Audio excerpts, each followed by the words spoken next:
আল্লাহ রাব্বুল আলামিন ঘোষণা করেছেন, ইয়া হাসরাতান আলাল ইবাদ।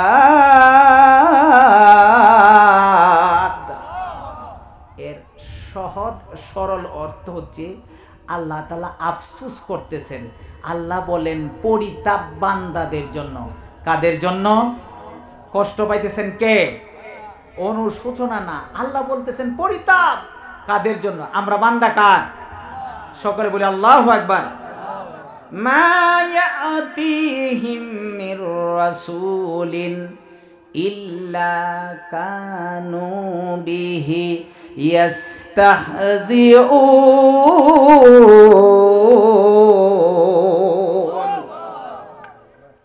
যখন এই তাহাদের নিকট কোন রাসূল আসিয়াছে, কে আসিয়াছে? কথা কয় না? রাসূলের দরকার আছে না নাই? আল্লাহ বলছেন পরিতাপ বান্দাদের জন্য। আমি যখনই তাদের কাছে কোনো রাসূল প্রেরণ করেছি, সাথে সাথে তারা রাসূলের সাথে ঠাট্টা বিদ্রুপ করেছে, ঠিক কিনা? এখন ওই ঠাট্টা বিদ্রুপ আছে না নাই? কথা বলেন। ঠাট্টা বিদ্রুপ আছে মানে এইরকম আছে যে কেউ যদি কোরআনুল কারীম থেকে কথা বলে, কোরআনের অর্থ বোঝাবার চেষ্টা করে, কোরআনের আইন ব্যক্তি জীবন, সমাজ জীবন, জাতীয় জীবনে প্রতিষ্ঠা করতে চায়, তখন তার বিরোধিতা এখনো করে। এইরকম আবু জাহেলের দল এখনো আছে না নাই? আমরা তোমাদের শত্রু না, আমরা নবীওয়ালা কাজ নিয়ে আসছি। আল্লাহ তাআলা কবুল করুন, সকলে পড়ছি আমিন। এই ছিল সহজ অর্থ, সরল অর্থ আল্লাহর হাবিব সাল্লাল্লাহু আলাইহি ওয়াসাল্লামের মুখনিসৃত সুধাসিক্ত অসংখ্য বাণী থেকে আমি একখানা বাণী উপস্থাপন করেছি। আল্লাহর হাবিব বলেছেন, বাল্লিগু আন্নি ওয়ালাউ আয়া। আমার উম্মতেরা শোনো, আমার থেকে আল্লাহ তাআলা রাসূল হিসাবে প্রেরণ করেছেন। আল্লাহর পক্ষ থেকে আমি যে কথাগুলা তোমাদের কাছে পেশ করব, এই কথাগুলা তোমাদের সকলের কাছে পৌঁছিয়ে দাও। নির্দেশনা দিয়েছেন মুহাম্মাদুর রাসূলুল্লাহ। আল্লাহর হুকুম মানব। হুকুম মানব কার? আর তরিকা হবে মুহাম্মাদুর রাসূলুল্লাহ। ভাইরা আমার, আমি কোরআনুল কারীম থেকে সূরার ক্রম দ্বারায় 114 খানা সূরা এর 36 নম্বর সূরা এর 30 নম্বর আয়াতে কারিমা তিলাওয়াত করেছি। সূরার নামটা জানি কি? সূরাতুল ইয়াসিন। সূরাতুল ইয়াসিন। ইয়াসিন সূরা জানে না এইরকম মুসলমান এই দেশে না, বিশ্বে পাওয়াই খুব কঠিন, ঠিক কিনা ভাইরা আমার? কারণ আমরা যখন আগে পাত্রী দেখতে আপনারা যাইতেন না, মুরব্বীরা এখানে আছে না নাই? এখন তো মোবাইলের মাধ্যমে অনেক যুবকরা প্রেম প্রীতি করে বিয়া শাদী করে। তখন পাত্রী দেখতে যায় বলতো, মাগু একটু কোরআন তেলাওয়াত করো তো। তখন হয় সূরাতুল ইয়াসিন অথবা আর রহমান থেকে তিলাওয়াত করত, ঠিক কিনা ভাইরা আমার? আমি এই কারণে খুবই পরিচিত একখানা সূরা, সূরাতুল ইয়াসিন এর 30 নম্বর আয়াতে কারিমা তিলাওয়াত করেছি। আল্লাহ বলছেন যে আমি যখনই কোনো রাসূল প্রেরণ করেছি, রাসূলের সাথে ঠাট্টা বিদ্রুপ করা হতো। এইটা আল্লাহ তাআলা পরিতাপ করেছেন। আর নবীজি বলছেন, হে উম্মতেরা, আমি যে কোরআন নিয়ে আসছি, আমি যে কোরআনুল কারীমের প্রচারের জন্য আল্লাহ তাআলা আমাকে পাঠিয়েছেন, এই কোরআন তোমরা মানুষের কাছে পৌঁছে দাও। বলেন সুবহানাল্লাহ। এখন আসি, এই সূরাটার নামকরণটা আমরা জানি। ইয়াসিন শব্দটা এই সূরার শুরুতে আছে, এই কারণে এই সূরার শুরুতে এই আয়াতে কারিমা আছে বিধায় সূরার নামটা ইয়াসিন হয়েছে। এইবার আসি সংক্ষিপ্ত আকারে নাজিলের প্রেক্ষাপট বা সময়। নবীজি হেরা গুহাতে কোরআন নিয়ে নামলেন। এইভাবে 13টা বৎসর মক্কায়। কতটা বৎসর? এই মক্কার 13টা বৎসরের শেষের দিকে, নবীজি হিজরতের পূর্বে এই সূরাটা আল্লাহ তাআলা তার নবীকে অবতীর্ণ করে ঠাট্টা বিদ্রুপকারীকে এড়িয়ে চলার নির্দেশনা দিয়েছেন। বাতিল তখনও ছিল, এখনো আছে, কিয়ামত পর্যন্ত থাকবে। হে নবী, আপনি আপনার মিশন চালিয়ে যান, আমি আল্লাহ আপনাকে হেফাজত করব। হেফাজতের মালিক কে? আমরা জানি যে এমন একটা সময় আমরা অতিবাহিত করেছি, এই কুরআনুল কারীমের সঠিক কথাটা বললে 144 জারি করত, ঠিক কিনা ভাই আমার? এই জমিন কার? এই আকাশ কার? এই কুরআন কার? আল্লাহর জমিনে আল্লাহর বান্দারা কুরআন প্রচার বা প্রতিষ্ঠা করবে, নামদারি কিছু মুসলমানরাও বাধা দিয়েছে, ঠিক কিনা ভাই আমার? আল্লাহ তাআলা বলেছেন, ওয়ামান আযলামু মিম্মান মানাআ মাসাজিদাল্লাহি আইয়ুযকারা ফীহা ইসমুহু ওয়া সাআ ফী খরাবিহা। আল্লাহ বললেন, আমার কুরআন মসজিদে ইমামরা আলোচনা করবে, কুরআন থেকে কথা বলবে, কুরআনের বাণী মানুষকে শোনাবে, কুরআনের হুকুম প্রতিষ্ঠা করবে, কিন্তু শক্তির কারণে কিছু মানুষ বাধা দিয়েছে। তারা যে জালেম ঘোষণা করে দিলেন কে? এই জালেমদের পতন অবশ্যই হয়েছে, জালেমদের পতন হবে। জালেমরা তাদের জুলুম করবে, ব্যক্তি জীবনে জুলুম করবে, জেলখানায় পাঠাবে, পারিবারিক জীবনে জুলুম করবে, পরিবারের সাথে রাত্রি থাকা যাবে না, রাজনৈতিকভাবে জুলুম করবে, জেল জুলিয়া হুলিয়ার শিকার হয়ে ঈমান হারা না হইয়া কুরআনের পাখিরা গলা দিবে, তারপরেও জালিমের কাছে মাথা নত করবে না, ঠিক কিনা ভাই আমার? আবার এই জালিমের এজেন্ডা কিছু আলেমরাও বাস্তবায়ন করেছে। কারা বাস্তবায়ন করেছে? আলেমরা। কিছু আলেম আছে বৃষ্টি যেদিকে ছাতা ধরেছে সেই দিকে। আমরা দেখেছি এই দেশের স্বনামধন্য প্রখ্যাত একজন আলেম, সে শাহবাগে কিভাবে কুরআনের পাখীদেরকে হত্যা করা যায়, কিভাবে এই দেশ থেকে ইসলামকে নির্মূল করা যায়, কিভাবে কুরআন প্রতিষ্ঠার আন্দোলনকে ব্যাহত করা যায়, লাকির সাথে তারা একাত্মতা ঘোষণা করেছে, ঠিক কিনা ভাই আমার? আল্লাহ বলেছেন তারাও জালিম। তারা কি? ওয়ামান আযলামু মিম্মান কাতামা শাহাদাতান ইনদাহু মিনাল্লাহ। আল্লাহ বলছেন তারাও জালিম যারা কুরআনের সাক্ষ্যকে গোপন করে। কি করে? কুরআনে আল্লাহর আইন প্রতিষ্ঠার হুকুম আছে না নাই? ভাইরা আমার, আমি 36 নম্বর সূরা সূরাতুল ইয়াসিন এর 30 নম্বর আয়াতে কারিমা তিলাওয়াত করলাম, এর অর্থ উপস্থাপন করলাম এবং এর নামকরণ করলাম। এইবার এর প্রেক্ষাপট আলোচনা করব ভাইরা আমার, সকলে বলি ইনশাআল্লাহ। এর প্রেক্ষাপটটা ছিল, নবীজি যখন মক্কায় দেখলেন, আবু জেহেল উতবা সাইবারা যখন দেখলো যে কোনো অবস্থায় রাসূলের এই দাওয়াতকে বন্ধ করা যাচ্ছে না। কি করা যাচ্ছে না? এই দেশে জেল হচ্ছে, জুলুম হচ্ছে, আয়নাগরে পর্যন্ত কোরআনের মানুষগুলাকে বন্দী করেছে, কিন্তু কোরআন প্রেমিক মানুষের হৃদয় থেকে কোরআনকে দূরে দিতে পারে নাই, ঠিক কিনা ভাইরা আমার? আজ থেকে 1450 বছর পূর্বে আরো পারে নাই, কিয়ামত পর্যন্ত পারবে না। যখন কোরআন বন্ধ হবে তখন এই কিয়ামত সংগঠিত হবে, ঠিক কিনা ভাইরা আমার? এই কোরআনের এই দাওয়াতকে যখন রাসূল পাক সাল্লাল্লাহু আলাইহি সাল্লাম সারা পৃথিবী ব্যক্তি পরিচালিত করতে চাচ্ছেন, কোরআনের আইন প্রতিষ্ঠা করতে চাচ্ছেন, সাথে সাথেই যত বাধা, ঠিক কিনা ভাইরা আমার? এই কারণে আসল রাসূলকে কোথায় টাট্টা বিদ্রুপ করতো একটু জেনে নিই। 1 নাম্বার কাজ হচ্ছে নবীজির যে কাজ তার উম্মতেরও সেই কাজ।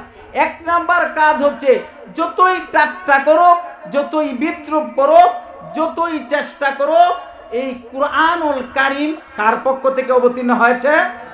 কথা বলেন, কার পক্ষ থেকে? আল্লাহ যে এক, এই তাওহীদ প্রতিষ্ঠা হচ্ছে উম্মতে মুহাম্মদের 1 নাম্বার কাজ। আল্লাহর হাবিব দেখলেন আবু জেহেল, উতবা, সাইবা, মুগিরারা তারা কাবা ঘরের সামনে দিগম্বর হয়, লেংটা হয়, কাপড় ফেলে দিয়া তপ করে, তাদের হাতে থাকে মূর্তি, তারা মূর্তির সামনে মাথা অবনত করে। আল্লাহর হাবিব সাল্লাল্লাহু আলাইহি সাল্লামের 1 নাম্বার কাজ ছিল কুলু লা ইলাহা ইল্লাল্লাহু তুফলিহুন, ও নবী, আপনি তাদেরকে ঘোষণা করে দিন, তাদেরকে জানিয়ে দিন, এই মূর্তিগুলা, এই দেবদেবীগুলা, এই অগ্নিগুলা তোমাদেরকে মুক্তি দিতে পারে না। যিনি সবাইকে মুক্তি দিতে পারেন ওনার নাম কি? এই আল্লাহ রাব্বুল আলামিন কুরআনুল কারীম অবতীর্ণ করে দিয়ে নবীজিকে ঘোষণা করে দিলেন, কুল ইন্নামা ইউহা ইলাইয়া আন্নামা ইলাহুকুম ইলাহু ওয়াহিদ। হে নবী, তাদেরকে বলুন, তাদেরকে ডাক দিন, ইন্নামা ইউহা ইলাইয়া ইলাহু ওয়াহিদ। একজনকে নিজের অজান্তে লক্ষ্য করলেন, আল্লাহ তাআলা তার কানের তুলাকে সরিয়ে দিয়েছেন। নবীজি কোরআন থেকে তিলাওয়াত করছিলেন, তুফাইল ইবনে আমর আদ-দাউসি গেলেন, যাইয়া দেখলেন এতদিন যা করেছে সব ভুল। তুফাইল ইবনে আমর আদ-দাউসি রাসূলের সামনে হাত প্রশস্ত করে দিয়া বললেন, আশহাদু আল্লা ইলাহা ইল্লাল্লাহ ওয়া আন্না মুহাম্মাদুর রাসূলুল্লাহ। চিৎকারে বলেন সাল্লাল্লাহু। এই অবস্থা দেখা আবু জেহেল, উতবা, সাইবা, মুগীরা আরো কেঁপে গেল। আল্লাহ তাআলা বললেন, ওয়ালা ইন সাআলতাহুম মান খালাকাস সামাওয়াতি ওয়াল আরদ। ও তুফাইল ইবনে আমর আদ-দাউসি, আবু জেহেল, উতবা, সাইবা, মুগীরারা আজকে তোমার বিরোধিতা করছে। হে নবী, আপনি তাদেরকে জিজ্ঞাসা করেন আকাশ এবং জমিনের মালিক কে? কথা বলেন কে? এত মাথা নত করব তো আমরা কার সামনে করব? কথা বলেন কার সামনে? এই কাজটা হবে উম্মতে মুহাম্মদীর 1 নাম্বার কাজ, যে কোনো পীর সাহেবের সামনে মাথা নত করা যাবে, আগুনের সামনে মাথা নত করা যাবে, গাছের সামনে মাথা নত করা যাবে, ক্ষমতার সামনে মাথা নত করা যাবে।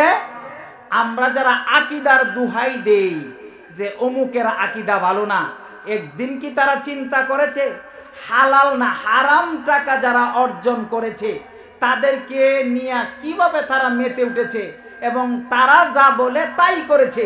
ক্ষমতার সামনে মাথা নত করাও শিরিক। এই কথা যে আকীদার বহির্ভূত না, এই কথা তারা কোনোদিন ঘোষণা করে না। আমি যেখানে কথা বলছিলাম, আমরা মুসলমান জাতির পিতাকে হযরত ইব্রাহিম আলাইহিস সালাম, হযরত ইব্রাহিম আলাইহিস সালামের পিতার নাম কি? আজর। পিতার নাম কি? আজর। আমি প্রথম বুঝাতে চাচ্ছি, ইবাদত করব কার? মাথা নত করব তো কার সামনে করব? এই 1 নাম্বার কাজই ছিল নবীজির, আল্লাহ ছাড়া কারোর সামনে মাথা নত করা যাবে না। আওয়াজটা ইকো হচ্ছে, আর একটু কমিয়ে দেন, সকলে বলি মারহাবা। আমি যেখানে কথা বলছিলাম, বারা হযরত ইব্রাহিম আলাইহিস সালাম মুসলমান জাতির পিতা। তার মুসলমান জাতির পিতা হযরত ইব্রাহিম আলাইহিস সালামের পিতা হচ্ছে আজর। আজর ডাক দিল, ও ইব্রাহিম রে দিকে আসো। বাবাকে যখন ডাক দিয়েছেন, বাবার ডাকে সাড়া দিলেন হযরত ইব্রাহিম আলাইহিস সালাম। বললেন, ও ইব্রাহিম, এই মূর্তি নিয়ে তুমি বাজারে যাও। ইব্রাহিম আলাইহিস সালাম ঘোষণা করলেন, বাবা, এই মুক্তির কোনো ক্ষমতা নাই, সমস্ত ক্ষমতার মালিক কে? দেখছেন না আমাদের দেশে মূর্তি প্রতিষ্ঠা করতে যায়া, মূর্তি বানাইতে যায়া কত টাকা যে খরচ করছে, এর কোনো হিসাব বাংলার জমিনে এখনো কেউ দিতে পারে না। ঠিক কিনা ভাইরা আমার? মূর্তি কি লাভ হবে? মূর্তির এই কেটে খাওয়া মানুষগুলার টাকা আজকে তারা এইভাবে খরচ করেছে, আর এখন ব্যাংকগুলা লুটপাট করে কালি হয়ে গেছে। ঠিক কিনা ভাইরা আমার? ইব্রাহিম আলাইহিস সালাম বললেন, বাবা, এই মূর্তির তো কোনো ক্ষমতা নাই, ক্ষমতার মালিক কে? এবার বলছে, আমি বাবা আদেশ করেছি তুমি যাও। মূর্তিগুলা নিয়ে বাজারে রওনা দিলেন, মূর্তির কোনো ক্ষমতা নাই। ইব্রাহিম আলাইহিস সালাম চিন্তা করলেন, আহারে, ওইটা আমি মাথায় বহন করব কেন? যেটার সামনে আমার পিতা অবনমিত হয়, নমরুদ অবনমিত হয়, তার তো একটা ক্ষমতা আছে। নামাইলো মাথা থেকে, এটা যায় না। সে কোমর থেকে দড়ি খুলে বেঁধে বাজারে রওনা দিয়েছে। মূর্তি এখন আসে না ভাঙছে? কথা বলেন, আসে না ভাঙছে? সামান্য টেলা দিলেই যদি মূর্তিগুলা ভেঙে যায়, এই মূর্তি বানানোর কোনো দরকার নাই। ঠিক কিনা ভাইরা আমার? বাজার থেকে সংবাদ আসলো, আজর কাকে পাঠাইলেন মূর্তি বিক্রি করতে? মূর্তি তো একটাও বিক্রি করার মতো না, সব শেষ। ডাক দিল পিতা ইব্রাহিম আলাইহিস সালামকে আজর। ইব্রাহিম আলাইহিস সালাম জবাব দিলেন, বাবার সামনে গেলেন, বাবা, তুমি নাকি মূর্তিগুলা সব ভেঙে দিয়েছো? এইবার ইব্রাহিম আলাইহিস সালাম আবারও বললেন, বাবা, এই মূর্তির সামনে মাথা নত করো না, এইগুলার কোনো ক্ষমতা। আজর চিন্তা করলেন এই ছেলের সাথে যুক্তি তর্কে পারা যাবে না। নমরুদ ক্ষমতাশীল রাষ্ট্রপতি, পিতা পুত্রের সম্পর্ক বিচ্ছেদ করে এইবার নমরুদের দ্বারস্থ হতে চললেন আজর। ইব্রাহিম আলাইহিস সালাম বললেন, ওয়াইদ ক্বালা ইব্রাহিমু লিআবিহি আযর আতাত্তাখিযু আসনামান আলিহা ইন্নী আরাকা ওয়া কওমাকা ফি দালালিম মুবিন। বাবা, তুমি আজকে আজর যাচ্ছ নমরুদের কাছে, আমি লক্ষ্য করছি ইন্নী আরাকা ওয়া কওমাকা ফি দালালিম মুবিন। যারা মূর্তির সামনে মাথা নত করো, তোমরা ভ্রষ্ট, তোমরা পথভুলা। এই মূর্তি কখনো আমাদেরকে মুক্তি দিতে পারে না। ইব্রাহিম আলাইহিস সালাম নেওয়া হলো নমরুদের সামনে। তার পিতাও নমরুদের পক্ষ অবলম্বন করল। ইব্রাহিম আলাইহিস সালাম নমরুদের কাছে ঘোষণা করলেন, ইব্রাহিম আলাইহিস সালাম নমরুদের সামনে ঘোষণা করলেন, আমি তো মূর্তির সামনে মাথা নত করি না, আমি মাথা নত করি একজনের সামনে, তিনি কে? কথা বলেন। এবং বলল, রব্বি আল্লাযী ইউহয়ী ওয়া ইউমীত। নমরুদ রে শুনম, আজর রে শুনম, আমি মূর্তির সামনে মাথা নত করি না, যিনি হায়াত এবং মৌতের মালিক, আমি ইব্রাহিম তার সামনে মাথা নত করলাম। মাথা নত করবো তো কার সামনে? এইবার নমরুদ কি দৃষ্টতা প্রদর্শন করেছে। নমরুদ ঘোষণা করলো, কোথায় আছো দারোয়ান? দারোয়ান হাজির। কয়, আমার জেলখানা থেকে দুইজন কয়েদিকে বের করে নিয়ে আসো। রাষ্ট্রপতির জেলখানায় কয়েদি আছে না নাই? বিনা দোষে মানুষ জেলখানায় আয়না করে, ঠিক কিনা ভাই আমার? সাথে সাথে দুইজন কয়েদিকে পেশ করা হলো। এইবার জল্লাদকে নির্দেশ দিল, জল্লাদ একজনকে জবেহ করো। ইব্রাহিম আলাইহিস সালামের সামনে একজনকে জবেহ করা হলো, আরেকজনকে মুক্তি করে দেওয়া হলো। এইবার নমরুদ বলল, তুমি বলেছো রব্বি আল্লাযী ইউহয়ী ওয়া ইউমীত, যে তুমি তার সামনে মাথা নত করো, হায়াত এবং মৌতের মালিক যিনি। দেখো আমি নমরুদ কত ক্ষমতার অধিকারী, আমি হায়াত এবং মৌতের মালিক। একজনকে মৃত্যু করলাম, একজনকে মেরে দিলাম, আরেকজনকে জীবিত করলাম, এত হায়াত এবং মৌতের মালিক আমি। চিৎকার দিয়ে বলেন নাউজুবিল্লাহ। ইব্রাহিম আলাইহিস সালাম এই দৃশ্যটা দেখে একটু চুপ রইলেন। আল্লাহ রাব্বুল আলামিন ইব্রাহিম আলাইহিস সালামকে জানিয়ে দিলেন, ইব্রাহিম রে, নমরুদকে তুমি একটা প্রস্তাব করো, আমি আল্লাহ প্রতিদিন সূর্যটাকে পশ্চিম দিক থেকে উদিত করে পূর্ব দিকে অস্তমিত করি। এইবার নমরুদ যদি ক্ষমতার অধিকারী হয়ে থাকে, এত ক্ষমতার অধিকারী হয়ে থাকে, এই সূর্যটা পূর্ব দিকে থেকে পশ্চিম দিকে উদিত করে পূর্ব দিকে অস্তমিত করো, এইটা কি কখনো পারবে? আল্লাহ সূর্য উদিত করেন কোন দিক থেকে? কথা বলেন, কথা বলেন। পূর্ব দিক থেকে উদিত করে পশ্চিম দিকে অস্তমিত করে কে করেন? আল্লাহ। আর নমরুদকে প্রস্তাব করো সূর্যটা পশ্চিম দিক থেকে উদিত করে পূর্ব দিকে অস্তমিত করুক, পারবে? ফাবুহিতাল্লাযী কাফার, সে কি করলো? হতভম্ব হয়ে গেল। ক্ষমতায় যারা থাকে ওরা যদি যুক্তি তর্কে হেরে যায়, এদের জেলখানা আছে না নাই? কথা বলেন। সাথে সাথে নির্দেশ দিল ইব্রাহিম আলাইহিস সালামকে জেলখানায় বন্দী করার জন্য। জেলখানায় বন্দী করা হলো কি কারণে?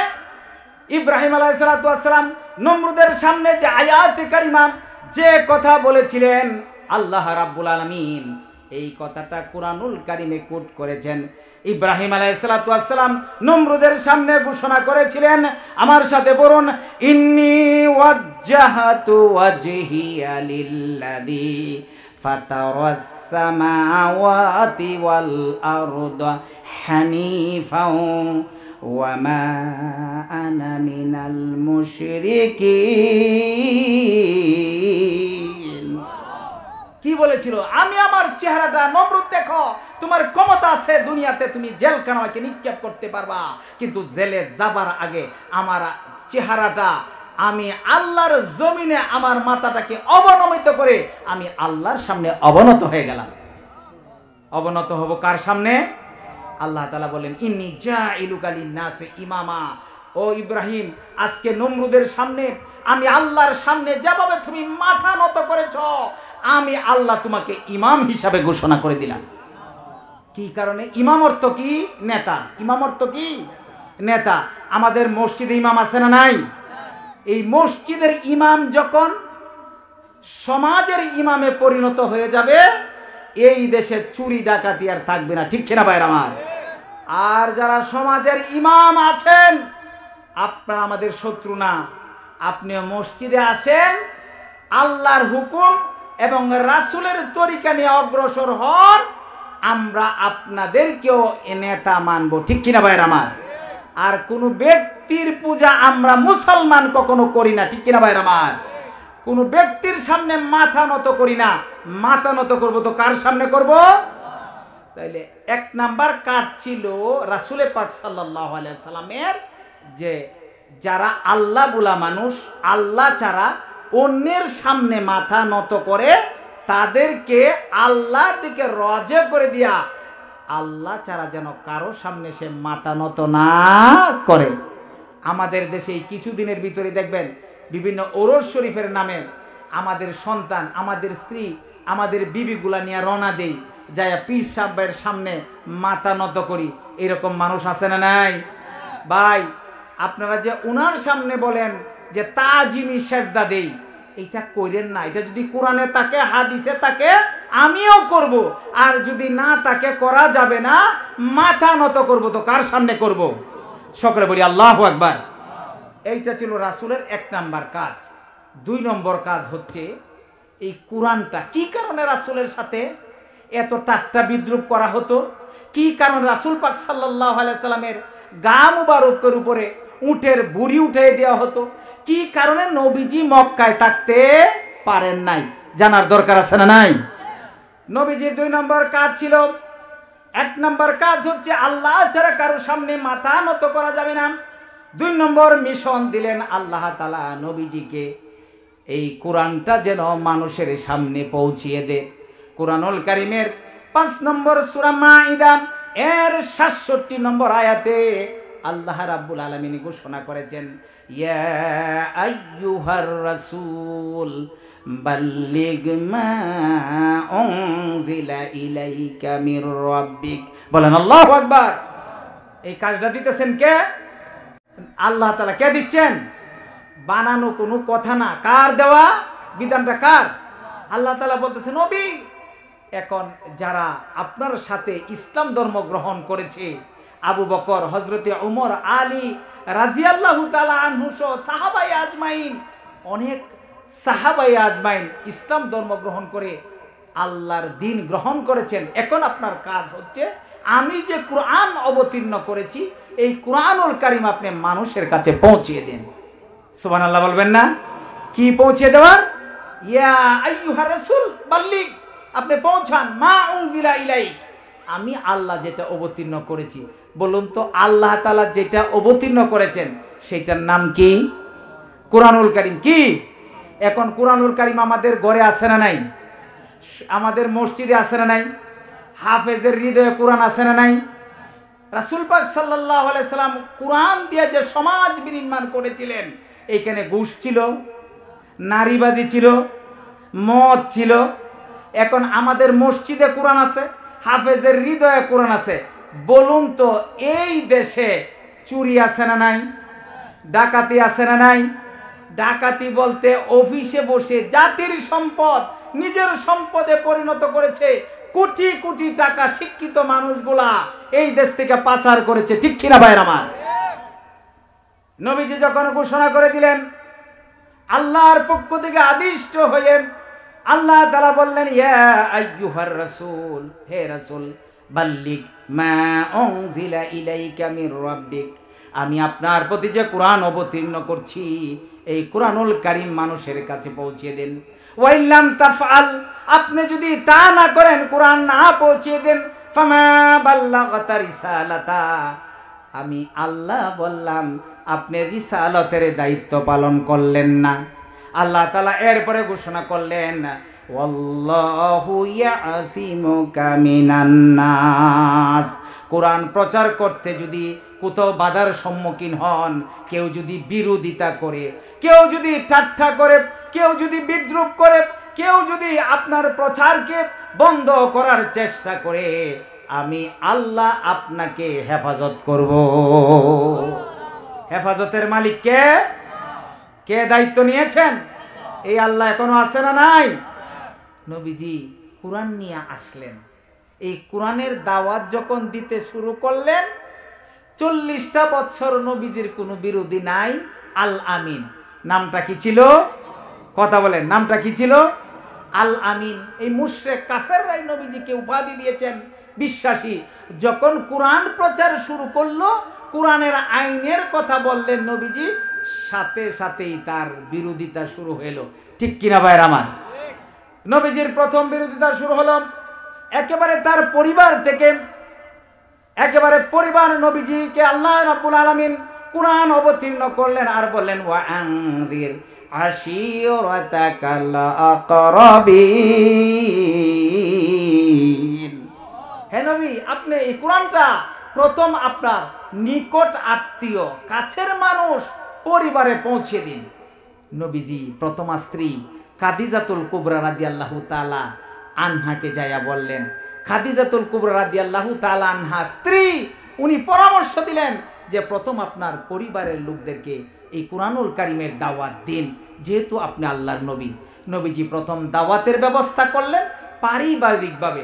আবু লাহাব বলল দৃষ্টতা প্রদর্শন করলো গরুয়া দাওয়াতেই, যে আব্দুল্লাহর পুত্র মুহাম্মদ, সকালে বলেন সাল্লাল্লাহু, আপনাকে আমরা আল আমিন উপাধি দিয়েছি, কিন্তু কোরআন যদি প্রচার করেন আমি আবু লাহাবি আপনার বিরোধিতা করব। তাইলে প্রথম বিরোধিতা গড় থেকে। কথা বলেন, প্রথম বিরোধিতা কই? নবীজি যখন সাফা পাহাড়ে আসলেন, আয়েশা ডরং ডাক দিলেন, ইয়া সবাহ বলে যখন ডাক দিলেন, সব গোত্রের আসা শুরু করলো। নবীজি যখন বললেন কুলু লা ইলাহা ইল্লাল্লাহ, আর গাছের পূজা করা যাবে না, মাছের পূজা করা যাবে না, আর মূর্তির পূজা করা যাবে না, মানুষের সামনে অবনত হওয়া যাবে না। আবু লাহাব আগে থেকেই বড় একটা পাথর নিয়ে দাঁড়ানো, পাথর নিক্ষেপ করলেন। পাথর থেকে নবীজিকে হেফাজত করলেন কে? আল্লাহ তাআলা বলেন তাব্বাত ইয়াদা আবি লাহাব, আমি আবু লাহাবের হাতটাকে প্যারালাইজ করে দিলাম। ঘোষণা কার?